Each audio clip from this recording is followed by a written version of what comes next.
Well, a very good day to you. Welcome to this week's episode of The Big Question. I'm your host, Simon Irungu, and I'm always joined in by the man himself, Professor Herman Manyora, looking young as always. Prof, how are you doing? Very young, extremely young. You good? Good. So today's question, Prof, I'm trying to look at history of the former government. We saw the relationship between the former president and his deputy president. We saw how things went. They didn't go that well, Prof. Yes. Now, the question for today is, how long do you think the Kenya Kwanza government is going to hold, looking in relation to the history? You cannot use history to judge this one, but history can be an indicator of things. But even without history, relationships are always difficult, even at family level.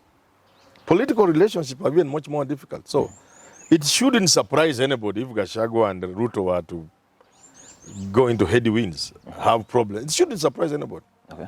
But I think, again, history is a good friend. It can teach you a few things. I think Ruto and Gachagua have learned enough from what happened. And I think they should be able to work together. Okay. Yes. And looking at the relationship between the president and his deputy, Prof, how would you evaluate their relationship? They have a good working relationship. One thing I like about this relationship is that Gachagua is a very natural person. He's doing things naturally. He's just himself. He's not pretending. Yeah, they don't have to put on the same ties and shirts like Uhuru and Ruto. No, that was a make-believe thing. This Gachagua man, I'm beginning to like him. You're saying He's very natural. Something. You know, like me, I'm very authentic. What you see is what there is. The Manyora you see is the Manyora there is. There is no other Manyora behind there. And I'm beginning to see Gachagua with that. It's like, he's authentic. He's himself. And I admire that in a man. You and Gachagua have the same traits? No, I'm not saying we have the same thing. I'm just saying I admire a man who is himself. Okay. Who has very few things he wants to hide. To look nice, to please people. No. Okay. So Gachagua is, to me, is that style of his I admire it. Okay. Yeah. You've said Gachagua is your friend, perhaps birds of the same feather flock together. No, it's not my friend in the manner in which, you know, in Kenya, everybody's a friend to the other. When I say so and so is my friend, doesn't mean we are friends. Yeah. Just means I know him. Okay. And he, of course, if he saw me, he would know. This animal looks like Manyora. Yeah, that's all. You have mentioned it several times, and you have said that if the Kenya Kwanza government is not careful, Prof, we might be actually looking at the first impeachment in the country, Prof. Why would you say something like this? Because the times are changing. Circumstances are changing, number one. Number two,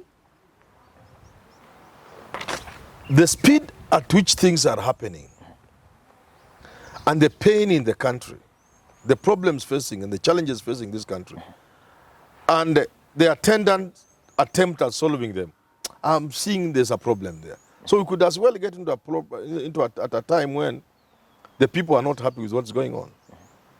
That's one of the things. The second thing is, more than half of this country is hurting. They're not happy with this election. And they see it's like they have come to the end. They have hit the wall. They can't be helped by IEBC. They can't be helped by the judiciary. So you have tension in the country. And this kind of tension can bring situations that can bring down a government. Okay. So when I talk of impeachment, I'm not necessarily talking about a parliamentary impeachment. We have strict impeachment, and we have the other impeachment. Okay. Now let's look at some of the promises that the Kenya Kwanza government made on their campaign trail, Prof. Looking at the global situation, Prof, some of these promises that these people made seem to be impossible to deliver. Is it failing to deliver some of these promises? Is it something that could trigger the downfall of the Kenya Kwanza government? It's possible. It's possible. Okay. Many countries have gotten into problems by overpromising. And when you don't deliver, sometimes nothing happens. But if the things you promised are things to do with things that touch people, like the cost of living, like food on the table, fuel, and you don't do anything about. Let's imagine a situation, but God forbid, that unga gets to 350, petrol gets to 300. A government could very easily fall. Okay. Yeah. And then IMF comes calling. Because the IMF is already in town. Let's not cheat ourselves. And they say you retrench people. Then you retrench people. You add taxes. You add taxes like they're already adding taxes. You know that, eh? A government could go. It's not difficult. That's what I'm saying. I'm trying to alert people, politicians. And I'm not talking about Ruto. I'm not talking about Raila. I'm not talking about Kalonzo. I'm not talking about the person who wants to be president in 3032, 3037, 42. I'm talking about politicians. I'm opening their mind to see times have changed. You don't become president and think of 2027. You could go before 2027. That's what I'm trying to tell politicians. Yeah. Well, Prof, reading at the Cabinet Secretary, as it was mentioned, Prof, clearly we see that some of these people who are awarded positions, they were being rewarded for the effort that they put in the campaign trail. Is this something dangerous? It's dangerous. You don't reward everybody. In what terms? And there are different ways of rewarding. Not everybody must go to cabinet. Cabinet has a focus of the country. That's why we vet them in parliament. Every minister is the president. Minister is a small president. So they see the image of you in that person. And they see the image of that person in you. So people don't just see William Samoei Ruto. They also look at Kindiki.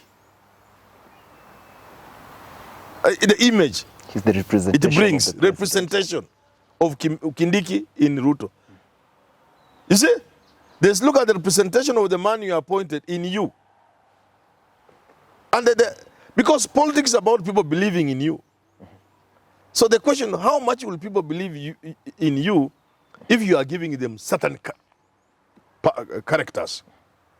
That's why it is critical everywhere in the world, in democracies, that you give people ministers they can believe in, they can trust, that make people have confidence in your government. Yeah.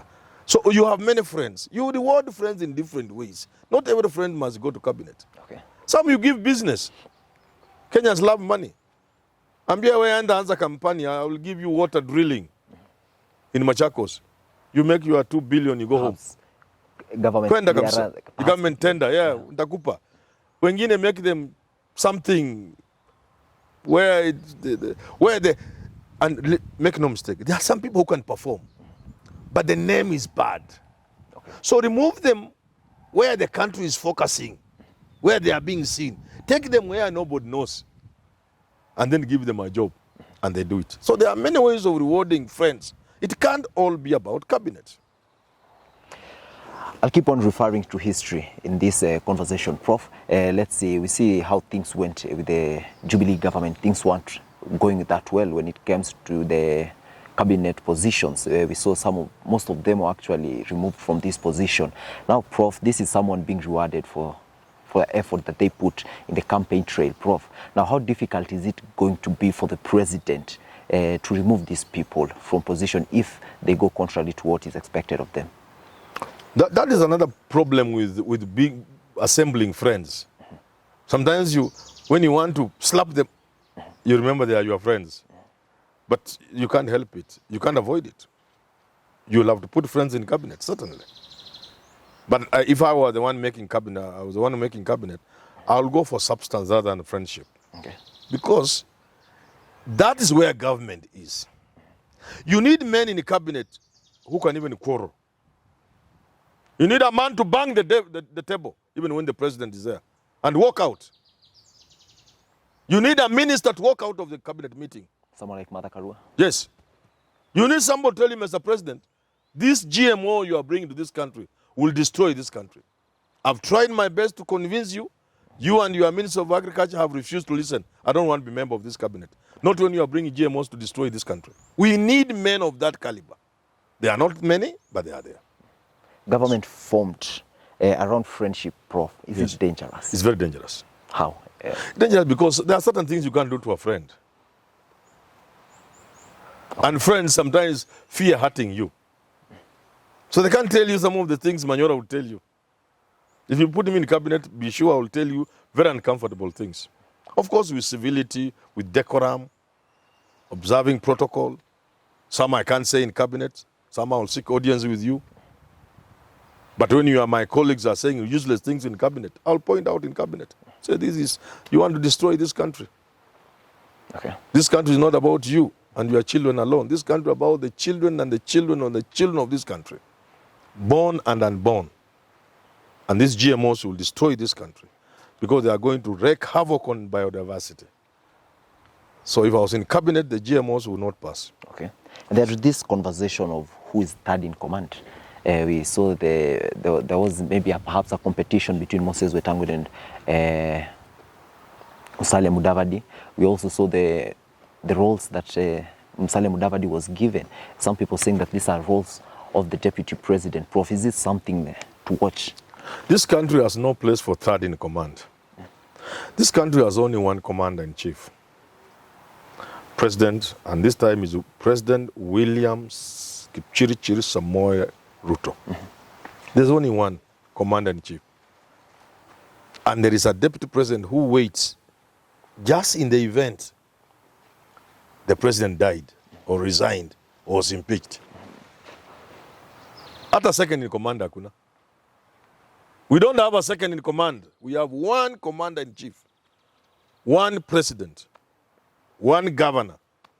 I keep repeating this thing. People don't get it. The work of the deputy governor, the work of the heir to the throne, the work of the deputy president, the work of the vice president is to be very peacefully secure within the boot as a spare tire. Mguu ikipasuka, ikipata panja, tunaweka spare. So deputy president is not second in command. Commando where?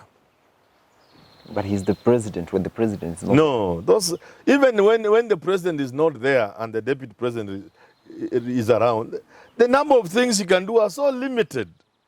Nothing changes. He cannot inspect the guard of honor. But why is there? Or sack a cabinet minister. There was one called Karanja, we were told, he said, now that I'm the acting president, you'll kneel before me, mujue mimi ndio acting president. Nothing, acting president hakuna. It's just drama. Okay. People try to create drama because you do not become acting president. There are just small assignments you can do. And the reason why you do not travel all of you out of the country or in the same vehicle is if something happened to the president, you take over. Once you take over, you are not second in command. You are now the commander. Hapo katikati hakuna room ya second in command. Una command nini? Wewe mtu mdogo, you can't even sack an assistant minister. Prof, let me ask you this. Then why is there a battle for superiority? There is no battle for superiority. You know, people are creating artificial things. You know, between Raila and Kalonzo Musyoka, there was a prime minister by law in the constitution of Kenya. And there was a vice president. The architecture was not very smooth. So there was some conflict between Kalonzo and Raila. The architecture wasn't very smooth because it was hurriedly done because of the post-election violence. Okay? People didn't take time to engineer the design of government with a prime minister. Today we don't have a prime minister, so where is the conflict? The number two person in terms of being deputy waiting for anything to happen is Gachagua. There's nobody else.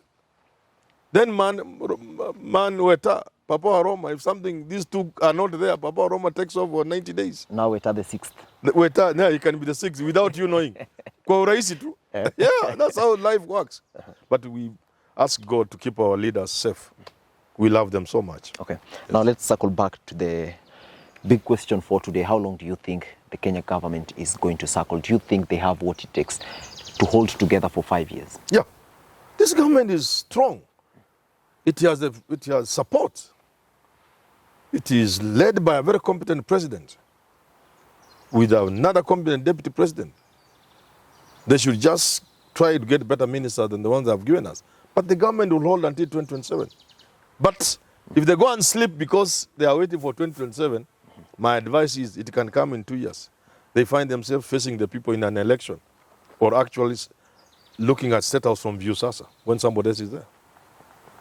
It's as simple as that. I'm only opening up politicians to the reality and the possibility that governments are going to be collapsing midstream as we move forward. Okay. Yeah. Well, we end it at that. Is the Kenya Kwanza government going to hold for the first 5 years? Only time will tell. Well, till we have the next episode of The Big Question, enjoy the rest of your day.